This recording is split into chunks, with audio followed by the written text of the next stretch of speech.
máa gbébọ̀ wá sórí afẹ́fẹ́ vintage 93.7 FM kó lè jàǹfààní fún gbogbo ayé. ẹ̀yin kàn sí iléeṣẹ́ wa plot 5 block 26 ní ẹ̀bá iléepo tótà olúyọ̀lé industrial estate Ìbàdàn. ẹ sì lè pe Ahmed Akamu lórí 08068856085. ẹ pe Mujibu lórí 07061083107. ẹ lè pe Ìbínú Mustapha lórí 09097757975. marhaban bika ya Ramadan. bí a bá ń sọ nípa rédíò àtàtà ojúlówó alára àgbàyídá rédíò tó ń gbàṣà tí ìṣẹ́gà vintage 93.7 FM àwa làgbà o àwa ni bàbá àwa ni bàbá àwa ni bàbá vintage 93.7 FM ó yàn ó kálé kákó.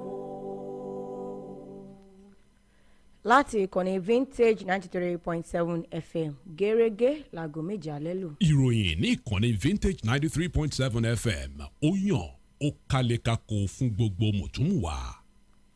ẹ wá gbọ́ ètè tí kẹ́gbọ́ ìròyìn o vintage 93.7 FM lẹ́ ó ti gbọ́.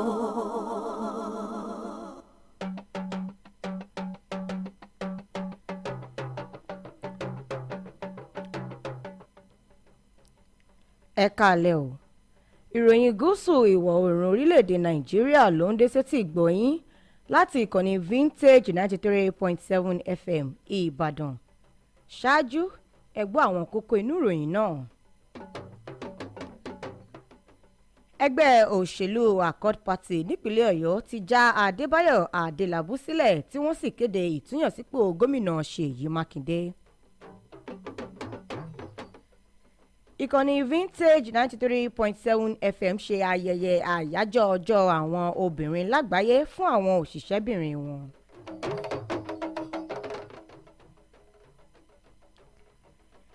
ẹ̀ṣọ́ aláàbò kan ti sọ ẹ̀mí rẹ̀ nù bí ìjàmbá iná ṣe ṣẹlẹ̀ nínú ọjà tí wọ́n ti ń ta ẹ̀yà ara ọkọ̀ ní Àjẹgúnlẹ̀ nípínlẹ̀ Èkó.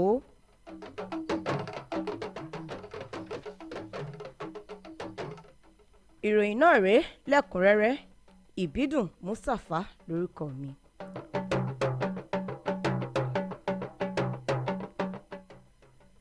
gbogbo àwọn ṣàǹkóṣàǹkó inú ẹgbẹ́ òṣèlú Accord Party nípínlẹ̀ Ọ̀yọ́ ni wọ́n ti fi olùdíje dupò sípò gómìnà nínú ẹgbẹ́ òṣèlú wọn sílẹ̀ olóyè Adélabú Adébáyọ̀ tí wọ́n sì kéde ìfọwọ́sowọ́pọ̀ àti ìtúnyànsípò gómìnà Ṣèyí Mákindé ti ẹgbẹ́ òṣèlú People's Democratic Party PDP ṣáájú ètò ìdìbò tí ó wáyé lọ́jọ́ àbámẹ́ta.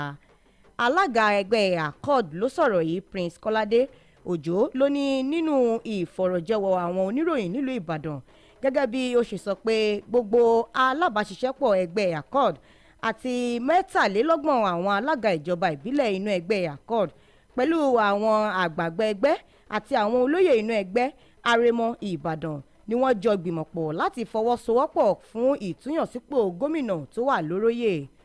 ó ṣàfikún pé 22 àwọn olùdíje dupò sílé ìgbìmọ̀ asòfin nínú ẹgbẹ́ Accord ni wọ́n ń sáré kí àwọn lè jáwé olúborí. ó ní àwọn pè fún ìfọwọ́sowọ́pọ̀ àti òtítọ́ àwọn ẹgbẹ́ ọ̀hún láti lè jáwé olúborí nínú ètò ìdìbò ọ̀hún.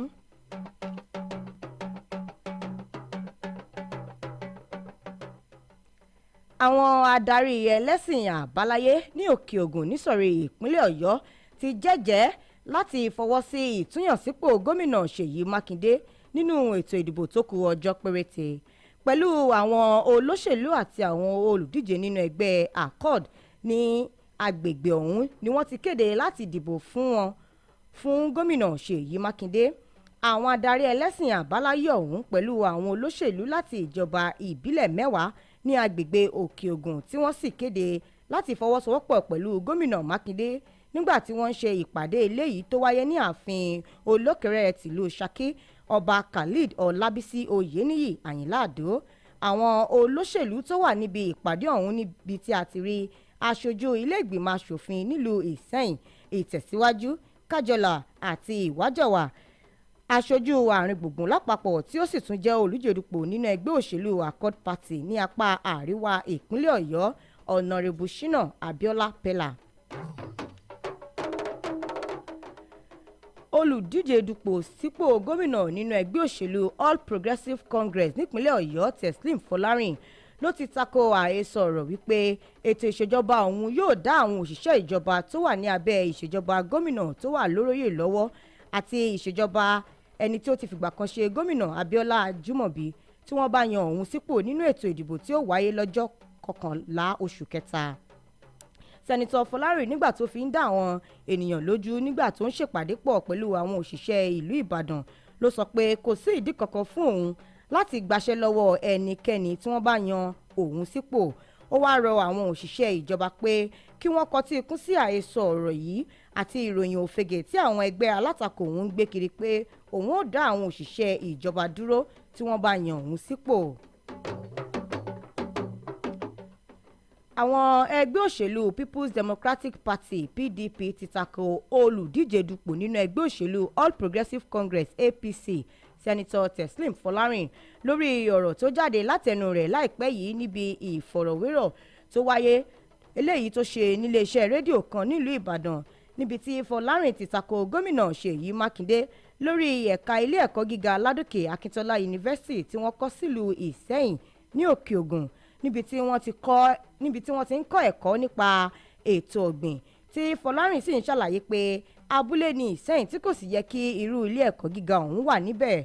Ó ṣàpèjúwe wípé kíkọ́ ilé ẹ̀kọ́ ọ̀hún sí irú agbègbè yìí ni kò wúlò tí òun sì rí gẹ́gẹ́ bíi pé ènìyàn ń fi nǹkan ṣòfò àti pé àṣìlò agbára lásán ni. Nígbà tó ń fi èrò rẹ̀ hàn ẹni tó jẹ́ akọ̀wé fún ẹgbẹ́ òṣèlú People's Democratic Party PDP nípínlẹ̀ Ọ̀yọ́ Hakeem Ọlátúnjí nínú àtẹ̀jáde ló ti ṣàpèjúwe ọ̀rọ̀ tí Fọlárìn sọ yìí gẹ́gẹ́ bí ọ̀rọ̀ aláìlójútì. Agbẹnusọ fún ẹgbẹ́ òṣèlú People's Democratic Party PDP nípínlẹ̀ Ọ̀yọ́ sọ pé Sẹ́nitọ̀ Fọlárìn kò tọ́ fún ẹni tó lè mọ yangàn káàkiri gẹ́gẹ́ bí òdíje dupò sípò gómìnà láì ní òye nǹkan tí aráàlú ń fẹ́ wípé Ìsẹ́yìn ló dúró gẹ́gẹ́ bí apẹ̀rẹ̀ oúnjẹ fún ìpínlẹ̀ Ọ̀yọ́ tí ó sì nílò ìfetísí eléyìí tí gómìnà Ṣèyí Mákindé pèsè fún wọn. Ẹ̀wẹ̀ ẹni tó jẹ́ alága ìjọba ìbílẹ̀ Ìdó nípínlẹ̀ Ọ̀yọ́ Honourable Sheriff Adéòjó ti rọ àwọn ẹ̀ṣọ́ aláàbò láti túbọ̀ tẹra mọ́ ètò ààbò ní gbogbo agbègbè tí ètò ìdìbò ti wáyé lọ́jọ́ àbámẹ́ta tó ń bọ̀ yìí.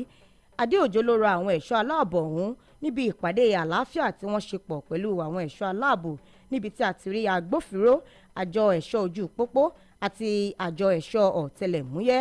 Alága ìjọba ìbílẹ̀ ọ̀hún ló bẹ àwọn ẹ̀ṣọ́ aláàbò ọ̀hún láti pèsè ètò ààbò tó péye káàkiri gbogbo ibi tí ètò ìdìbò ti wáyé láti lè jẹ́ kí ètò ìdìbò lọ nírọ̀wọ́rọsẹ̀ láìsí rògbòdìyàn kankan. Bákan náà wọ́n ní àwọn akẹ́kọ̀ọ́ lábẹ́ ẹgbẹ́ orílẹ̀-èdè Nàìjíríà, àwọn akẹ́kọ̀ọ́ ìpínlẹ̀ Ògùn, àwọn akẹ́kọ̀ọ́ ti yunifásítì lórílẹ̀-èdè yìí àti àwọn akẹ́kọ̀ọ́ tó wà fún ìgbélárugẹ àti ìlọsíwájú gba àwọn olùdìbò nípínlẹ̀ Ògùn nímọ̀ràn láti dìbò fún ìjọba tó wà lóríyè lọ́wọ́ báyìí gómìnà Dàpọ̀ Abíọ́dún. Àwọn ẹgbẹ́ ọ̀hún ló panupọ̀ sọ pé ìgbésẹ̀ láti fọwọ́ sí ìtúnyànsípò gómìnà ọ̀hún ló wáyé lẹ́yìn ìpàdé kọ́mọ́nkíá eléyìí tí àwọn adarí akẹ́kọ̀ọ́ ìpínlẹ̀ Ògùn gbé kalẹ̀. Àwọn akẹ́kọ̀ọ́ ọ̀hún tẹ̀síwájú pé fífọwọ́ sí ìtúnyànsípò ọ̀hún ló wáyé látàrí àṣeyọrí iṣẹ́ ribiribi tí gómìnà náà ti ṣe.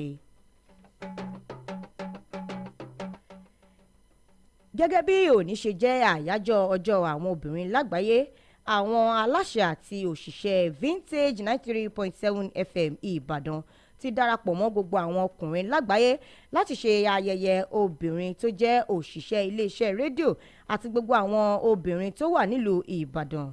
Akọ̀ròyìn wa ní Vintage FM ní àǹfààní láti bá àwọn obìnrin iléeṣẹ́ náà sọ̀rọ̀ láti mọ èrò wọn ní bí a ṣe ń ṣe ayẹyẹ àyájọ́ àwọn obìnrin lágbàáyé pẹ̀lú àkòrí ìlò ọgbọ́n àtinúdá àti ìmọ̀ràn fún ìbádọ́gba takọtabo.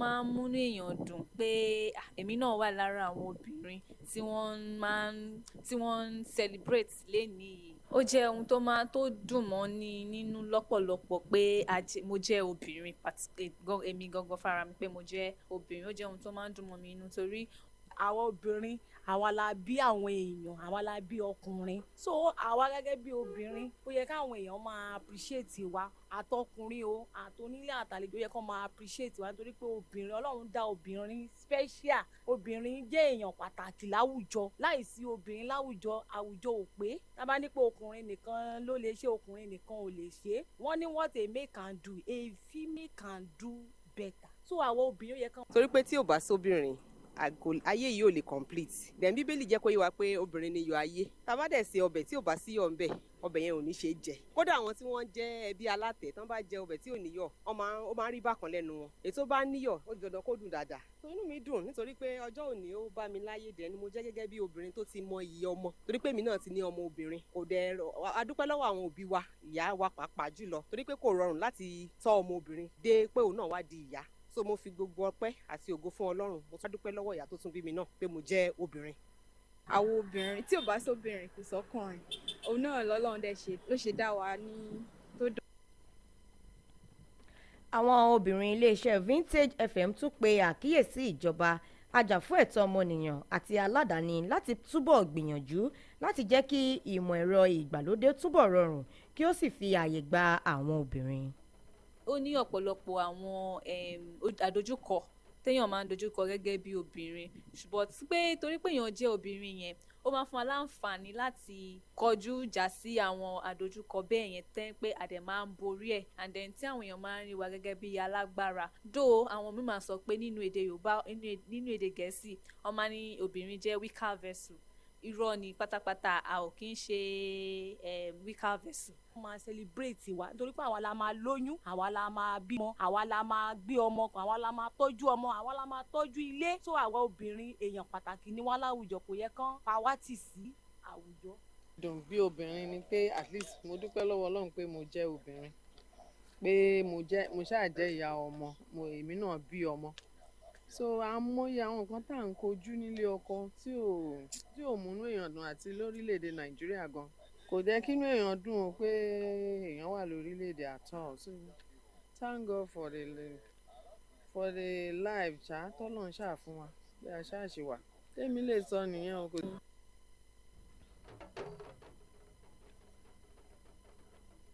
Wọ́n tẹ̀síwájú pé kí wọ́n dẹ́kun ìyàsọ́tọ̀ àwọn obìnrin tàbí ìdẹ́yẹsí. Ọjà tó tó ọ̀pọ̀lọpọ̀ mílíọ̀nù náírà ló jóná látàrí ìjàmbá iná tó ṣẹ́yọ ní Àkèré níbi tí wọ́n ti ń ta ẹ̀yà ara ọkọ̀ ní Àjégúnlẹ̀ ní agbègbè Àpápá nípínlẹ̀ Èkó, níbi tí wọ́n ti rí òkú arákùnrin ẹni ọdún márùndínláàádọ́rin tó jẹ́ òṣìṣẹ́ aláàbò.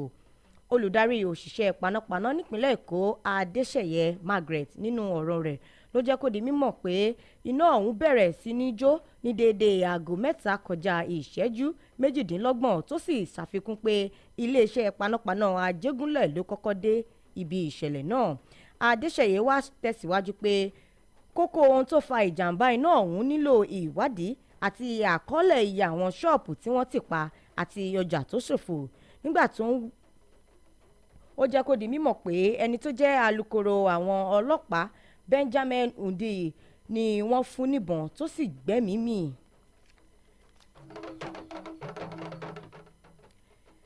Ìròyìn gúúsù ìwọ̀ oòrùn orílẹ̀-èdè yìí kò ní jù báyìí lọ, àmọ́ ká tó dẹnu dúró ẹ gbọ́ àwọn kókó tá a ti mẹ́nu bà lẹ́ẹ̀kan sí i. Ẹgbẹ́ òṣèlú Accord Party nípínlẹ̀ Ọ̀yọ́ ti já ọmọoyè wọn Adébáyọ̀ Adélabú sílẹ̀ tí wọ́n sì kéde ìtúnyànsípò gómìnà Ṣèyí Mákindé. Ìkànnì Vintage 93.7 FM ṣe ayẹyẹ àyájọ́ ọjọ́ àwọn obìnrin lágbàáyé fún àwọn òṣìṣẹ́bìnrin wọn. Ẹ̀ṣọ́ aláàbò kan ti sọ ẹ̀mí rẹ̀ nù bí iná ṣe ṣẹ́yọ nínú ọjà tí wọ́n ti ń ta ẹ̀yà ara ọkọ̀ ní Àjégúnlẹ̀ nípínlẹ̀ Èkó.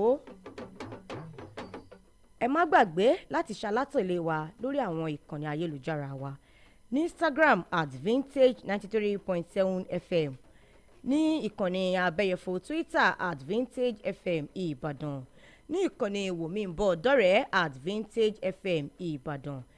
Abímbọ́lá Adébáyọ̀ ló ṣàkójọpọ̀ ìròyìn yìí pẹ̀lú ìrànlọ́wọ́ Victor Omana. Ìbídùn Mustapha ló ti ń ròyìn. Ó dàárọ̀.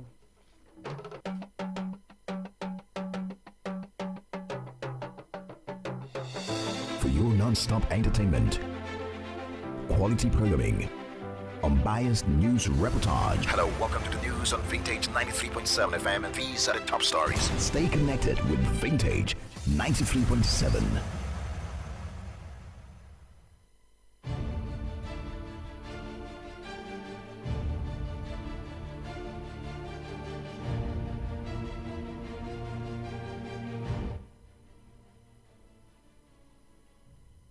Good evening.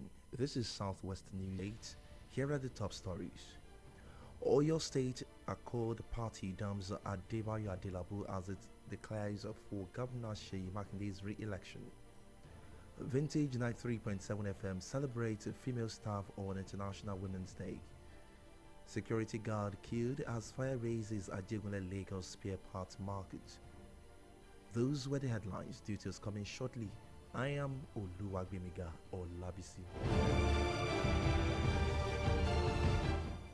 Oyo State executive members of the Accord Party have dumped Chief Adebayo Adelabu, their governorship candidate, and declared support for Governor Seyi Makinde of the People's Democratic Party (PDP) ahead of the Saturday governorship poll. The state chairman of the party, Prince Kola Deojo, disclosed this during a press briefing held in Ibadan. According to him, the State Working Committee of Accord, the 3 local government chairmen of Accord, as well as party stalwart, converged on the party office at Remo Ibadan to brainstorm and came up with a resolution to support the re-election of the incumbent governor. He added that the 32 Accord candidates of the State House of Assembly are in the race to win and called on supporters and party faithful to give them the necessary support for their resounding victory at the coming poll. In the related news, scores of traditional rulers and politicians in the Okeogun geopolitical zone to their support to Governor Seyi Makinde's re-election. Some politicians among who are candidates of Accord from the zone and traditional rulers are from 10 local government areas in Okeogun zone. They declared their support for Governor Makinde during a meeting held at the palace of Okere of Shaki, Oba Khalid Olabisi. Some of the politicians at the meeting included the House of Representatives members representing Ishayin, Itesuwaju, Kajola, Iwajowa Federal Constituency, Shina Abiola Pella. The governorship candidate of the All Progressive Congress in Oyo State, Tesnim Folari, has denied plans to sack some civil servants employed under the administrations of the current Governor Seyi Makinde and his predecessor Abiola Jimobi, if elected in the governorship polls on Saturday, March 11th. Fulani, who gave the assurance during a meeting with some public, he however admonished the civil servants to disregard the fake news being spread by the agents of the opposition party that it would retrench workers. In another news, Oyo State chapter of the People's Democratic Party (PDP) has criticized the governorship candidate of APC, Senator Teslim Folarin, over a statement credited to him in one of the recent radio programs in Ibadan. Folarin had criticized Governor Seyi Makinde for establishing a satellite campus of Ladoke Akintola University of Technology, LAUTECH, in the Isenyin area of Okeogun, with focus on agricultural-based degree-awarding programs, referring to Isenyin as a village underserving the university and describing the resources deployed to the institution in the area as a waste and misplaced priority. Reacting, the Publicity Secretary of PDP in Oyo State, Akim Olatunji, in a statement described Folarin's statement as insensitive. The PDP spokesman in the state reminded Folari that it was not enough to just boast around as a governorship candidate without having an idea of the demands of the job, stressing that Isenyin remains the food basket of Oyo State and deserves all the attention given to it by Governor Seyi Makinde. The executive chairman of Ido local government area of Oyo State, Honorable Sheriff Adiojo, has urged the security agencies to beef up security in the area ahead of the gubernatorial election coming on Saturday. Adiojo made the appeal during a peace and security meeting with officers and men of the police, FRSC, DSS and security agencies at the council's headquarters. The Ido local government executive chairman also admonished the team to provide adequate security at the locations where the election would be holding, including all the polling units and collation centers, to prevent any form of violence and intimidation of voters. while saying that security agencies should be firm during and after the election in a bid to ensure a peaceful electoral process. He posted that they should as well display professionalism in the discharge of their duties. While responding, the officers jointly assured that the residents have nothing to worry about, saying they will work together to provide adequate security. Now in Ogun State, students under the ages of the National Association of Nigerian Students, National Association of Ogun State Students, National Association of University Students, and the Progressive Students Movement advised voters in Ogun State to vote for the incumbent governor Dapo Abiodun for another term. The bodies in a joint statement said the decision to endorse the governor came after an emergency Senate meeting of the organized leadership of student bodies in Ogun State. Speaking on the reason why the governor deserves to win his re-election bid, the students said the endorsement was based on the track record of achievement of the governor and how critical sectors in the state have witnessed tremendous improvement under the administration of Governor Dapo Abiodun. Today is International Women's Day. Management and staff of Vintage 93.7 FM Ibadan join men across the world to celebrate women who are staff of the radio station, as well as women in the ancient city of Ibadan. Vintage FM news reporter Victor Umana spoke with female colleagues in the office to know their thoughts as we celebrate this year International Women's Day under the theme Digital Innovation and Technology for Gender Equity. Being a strong person, being assertive, being able to stand up for yourself. Basically, that's what being a woman is for me. So, being a woman is a very big achievement on my part, anyways. Then the fact that people recognize that women are supposed to be celebrated, like there's a special day that women are being celebrated, is a big deal for me. Because Happy International Women's Day to all the women out there. Well, it's a blessing being a woman. Yeah, it's a blessing, big blessing, because even with being a woman, I've worked my way out of so many things, so many problems. I'll just be like, do you know I'm a woman, child? So they just like quickly get me whatever I want and all. And in a little bit, it's also kind of a cost, but the blessing is more than the cost. The Vintage FM women also called on government, activists, and private sector alike to power on in their efforts to make the digital work safer, more inclusive, and more equitable.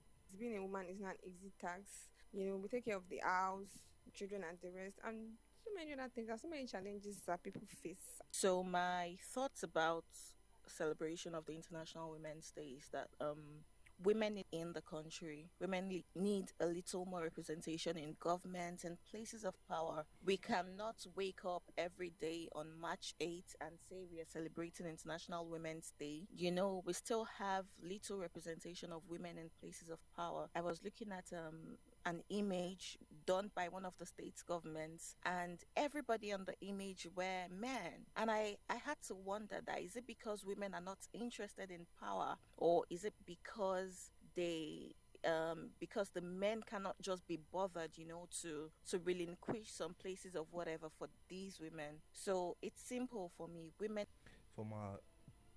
from gender responsive digital learning to tech facilitated sexual and reproductive health care, the digital age represents an unprecedented opportunity to eliminate all forms of disparity and inequality. Ajimule in the Apapa area of Lagos State, the lifeless body of a 65-year-old security guard was also said to have been recovered near the scene of the incident. The director of Lagos State Fire and Rescue Service, Adesheye Margaret, in a statement, confirmed that the fire started at about 3:28 a.m. today, adding that the Ajigule fire station was the first respondent. Adesheye added that the cause of the fire would require an investigation to account for the number of lock-up shops and wares. The police public relations officer Benjamin Andain confirmed that the deceased was shot dead. And it's a wrap on the Vintage Southwest News. Please join us tomorrow for another edition. Kindly follow all our social media handles: Instagram at Vintage 93.7 FM, Twitter at Vintage FM Ibadan, Facebook at Vintage FM Ibadan. The news was produced and edited by Abimbola Dibayo with the assistance of Victor Mana. I am Oluwagbemiga Olabisi. Good evening and thank you for joining us.